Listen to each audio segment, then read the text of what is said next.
CVA's Accura Series, Bagara barrels for guaranteed accuracy, nitride for guaranteed rust proofing, and a rifle guaranteed to be the best muzzleloader you've ever shot. CVA, it's just a better gun.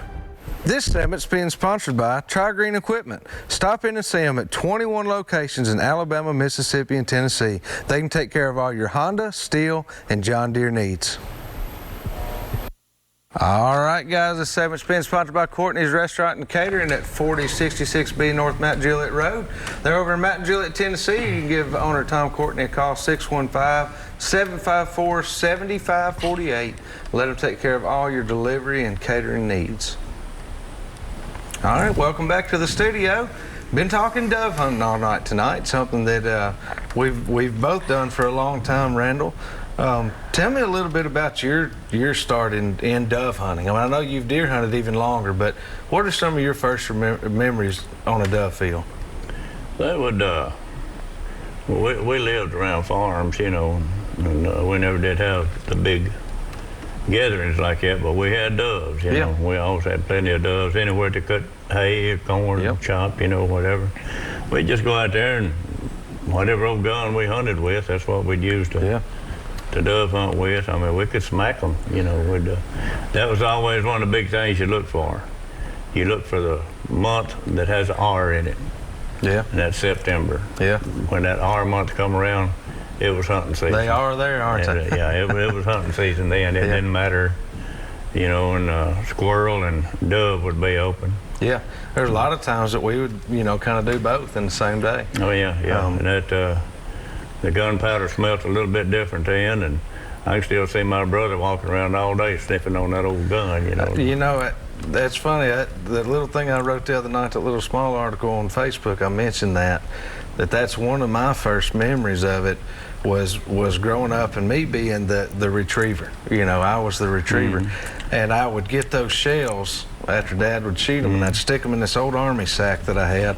And I kept a bunch of them, but I'd sniff every one of them before I put it in there. You know, it just had that smell to it that you will never forget, you know. Yeah, it was about 65, I guess, 64. They're still shooting some paper wads at that point in time when that old paper was raining down on you. That was it. That's when the powder smelled different. Yeah, and paper wadding, we used to shoot 410s, still had paper wadding.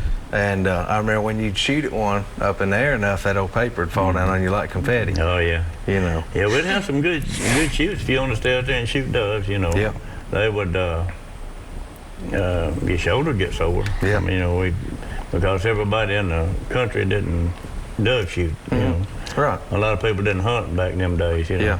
And now doves, when that dove season comes around here on the 1st of September, there's a lot of people. There it is. It's more now a gathering, and you and I both talked about it before, it's kind of being the kickoff.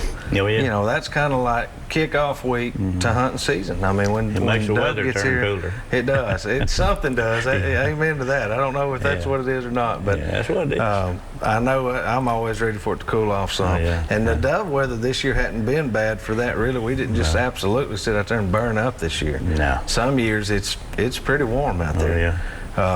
But, you know, like you mentioned, farmland, you don't have to be on a prepared dove field. I mean, yes, we do work on ours all summer long. That second field we were on, for example, that was planted in millet and milo, and we cut that as we went through the season and turned a lot of it in. You know, you can put a lot of work into it, but if you can find farm ground where they're harvesting corn, harvesting wheat, something like that. One of the best places we hunted growing up, a lot of times Dad and I would go to this place where it's just a cattle farm, and had a big pond right in the middle of this field. Yeah, where them cows come to eat. Big dead tree right on the edge of that pond, and you could sit there and shoot doves every evening. I mean, there wasn't a bit of the field prepared, you know, but the birds came to that dead tree, to that pond, in the evenings all the time. Well, we didn't try to set up. We didn't try to lure them in back then, because back then, you're scared to death to try to bait anything. You know? Right. We always thought that was considered baiting. But now if they was cutting a cornfield, you know, or cutting fescue, any kind of, you know, hay. Yeah. And wheat, Lord have mercy, you know, if they had a wheat field that's ready to cut. Yeah. And it was cut 2 or 3 days before you was going out there to hunt Yeah, them. give them a little bit to find it. It'd be covered up with them. Yeah. It is. There's a lot of different ways that you can get together and hunt. I've heard of some good public shoots this year. Some of them I've heard that have kind of fizzled out, but there have been some great public fields this year. So a lot of you that want to get into doing this and you're worried about not having somewhere to go, TWRA, not only do they have public fields on a lot of the WMAs around Tennessee, but they lease fields from private farmers and individuals, and you can go out and find these lease farms by using going to the Tennessee Wildlife Resources website or their app. I like to use their app because now that they've got that, you can click on that thing and find anything you want to. Yeah, when you're driving down the road anytime and you see a bunch of doves on the lines, driving down the road, go hunting. Yeah, there's something, they're there for a reason. You find a field that's had seed on it for a day or 2 or 3. Yeah.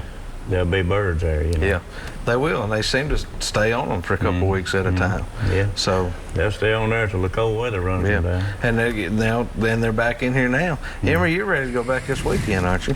Oh yeah, I've been telling you all week. I want to go hunting. Can we go hunting this weekend? Can we go hunting this weekend? I've heard it every day, Randall. I've been picking her up from school in the evenings, and well, can we go dove hunting today? I'm like, no, baby, not today. We didn't have time. But I think this weekend we're gonna have to get back out there and give it another run for an afternoon, anyhow. I also learned that me and you like to smell the powder that comes out of the shell when we pick it up. I love the smell of it because it smells so good. You after like it too, shoot. huh? So sometimes I just shoot. Now you're still shooting a 410 right now, which is pretty impressive. That you hit one the other day, flying. But I think as we move you up to something a little bit bigger, you're going to do even better. So you'll be ready for that 20 gauge this coming year. Yeah. You'll really be ready to go then. The more lead you got going after them, the better off you are. Dove hunting is easier for me because I don't get the dove fever like I get the you don't get dove fever like deer fever. We'll be deer hunting for long, won't we? Yeah. That's right. Well, guys, we're going to get ready to take another quick break, and we'll be back here in just a minute with this week's calendar of events and some more Southern Woods and Waters.